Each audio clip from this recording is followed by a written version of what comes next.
सत्संगत जी, प्यार से कहना धन निरंकार जी। अरीज़ों में सत्संग सभी श्रवण कर रहे, संतों की वाणी श्रवण कर रहे। और ये जगह का नाम जब दासी ने सुना अरीज़ो, तो दिमाग में एक शब्द आ गया, हरि रिझो, कि ये परमात्मा, ये चाहे हम किसी भी नाम से बुलाएं, ये एक शक्ति, इसको रिझाने का सबसे आसान का तरीका क्या है? वो यही कि ये पहले देखा जाए, फिर इसकी भक्ति की जाए। और जब इसकी भक्ति कर रहे हों तो फिर तो ये हर पल हर एक में दिखेगा, हर एक का आदर सत्कार होगा। एक कोई भी ऊंच नीच की भावना मन में नहीं रहेगी कि एक हम ऊंचे हैं दूसरा नीचा है, बल्कि हर एक के अंदर ये हरि, ये परमात्मा, ये निराकार ही दिखेगा।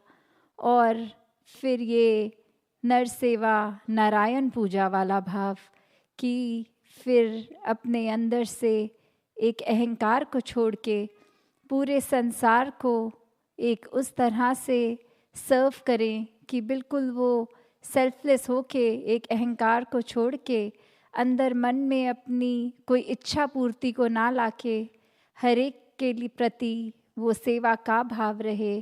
सभी फिर अपने दिखते हैं, सभी अपने से ज़्यादा एक गुणवान दिखते हैं।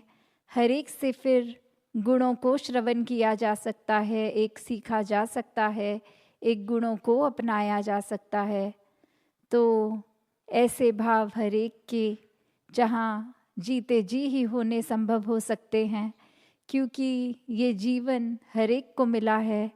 पर इस जीवन में करना क्या है वो हर एक के ऊपर है कि कोई अपनी सांसों को तो बहुत अच्छी तरह इस परमात्मा को जान के फिर इसकी भक्ति में हर पल लगा के जी लेते हैं, और वहीं कोई अपने ऊपर ही एक सेल्फिश होकर अपने ऊपर इस तरह केंद्रित रहते हैं कि हमें कुछ भी करके आगे ही बढ़ना है, दूसरों को चाहे गिराना ही क्यों ना पड़ जाए। तो बात यही कि हम अपने जीवन में किस तरह का रास्ता लें, ये तो युगों युगों से संतों ने, गुरुओं ने सिखाया है, समझाया है, और सबसे पहले खुद जी कर दिखाया है कि ऐसा जीवन हर कोई जी सकता है जिसमें प्यार हो, सत्कार हो, विनम्रता हो, दिल विशाल हो कि सभी की एक कमियां ना दिखें, सब अपने दिखें, एक एक्सेप्टेंस का भाव हो। तो ऐसे ही भाव हर एक के जहाँ बनते चले जाएं, वहीं एक दूसरे के प्रति भी, और अगर हम एक लार्जर पिक्चर देखें कि ये पूरा संसार ही फिर अपना है, और फिर वो बात नहीं रह जाती कि जिनको हम जानते हैं, जिनसे परिचित हैं, तो बस उनके प्रति या अपने परिवार मित्र, इनके भी एक तरीके से इनके प्रति एक अच्छाई का भाव रखना है।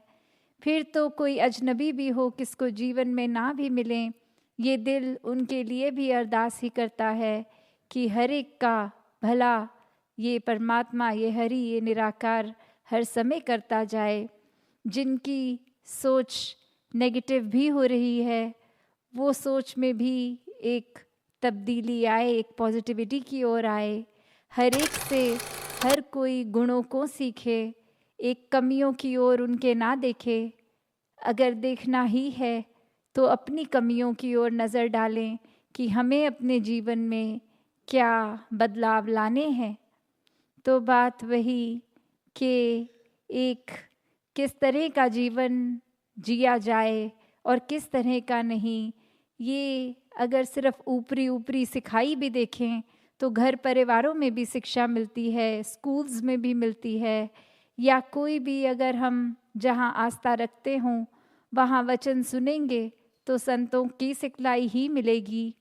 ये सब जानते हुए भी अक्सर जब कोई मौका आता है तो क्यों हमारा एक सोच, एक मन के भाव एक दूसरों को चोट पहुंचाने के बन जाते हैं। एक चतुर चालाकी आ जाती है दिमाग में कि हमें ऐसा करना चाहिए, इससे हमारा फ़ायदा होगा, चाहे भले दूसरे का नुकसान होता है तो होता रहे। ऐसी सिखलाई तो कभी भी किसी भी गुरु ने नहीं दी। ये एक शिक्षा मन को तब्दील करने वाली कि कैसे एक परमात्मा ही है जो सब में है, और जब इस परमात्मा के साथ मन को जोड़ लेते हैं तो हर पल भक्ति बन सकता है। क्योंकि हर दिन कुछ भी कार्य दिन से रात तक हम जो कर रहे हों, जब परमात्मा का मन में एहसास रखेंगे तो कोई भी काम फिर काम नहीं रहेगा, वो भक्ति बन जाएगा। फिर चाहे जब हम भोजन खा रहे हों तो ये लगेगा कि शुक्र है इस परमात्मा का, ये शिकवा नहीं आएगा कि हमें एक कैसा भोजन दिया है, दूसरों को तो और अच्छा मिलता है हमसे। फिर शुक्राना ही निकलता है कि शुक्र है दातार, ये हमारे को एक भोजन मिला है, एक दूसरे का साथ, परिवार का संग मिला है। फिर वही बात मन में आती है कि हर तरफ ही अच्छाई है, कुछ भी गलत नहीं है। फिर हमारे जीवन में चाहे हमारे अनुसार कुछ हो ना हो, भाव यही होते हैं कि ये परमात्मा अगर पल पल हमारे जीवन को चला रहा है तो हमें भले इसमें कोई अच्छाई दिख रही हो या लग रहा हो कि ये चीज़ हमारे मन मुताबिक नहीं हुई, तो वही भाव रहता है कि इसमें भी परमात्मा की रज़ा है तो सब अच्छा है। और फिर वो मन मार के नहीं जीवन जिया जाता, हर एक में ये ब्लेसिंग दिखती है हर पल में कि ऐसा हो गया तो भी अच्छा है, नहीं हुआ तो भी अच्छा है। तो हर कोई अपने जीवन में भक्ति को एक प्रायोरिटी देते हुए इस निराकार को पहले प्यार करके, इसको जानकर, ये इसको जब प्रायोरिटी बना लेता है तो वाकई ही सब कुछ सहज हो जाता है।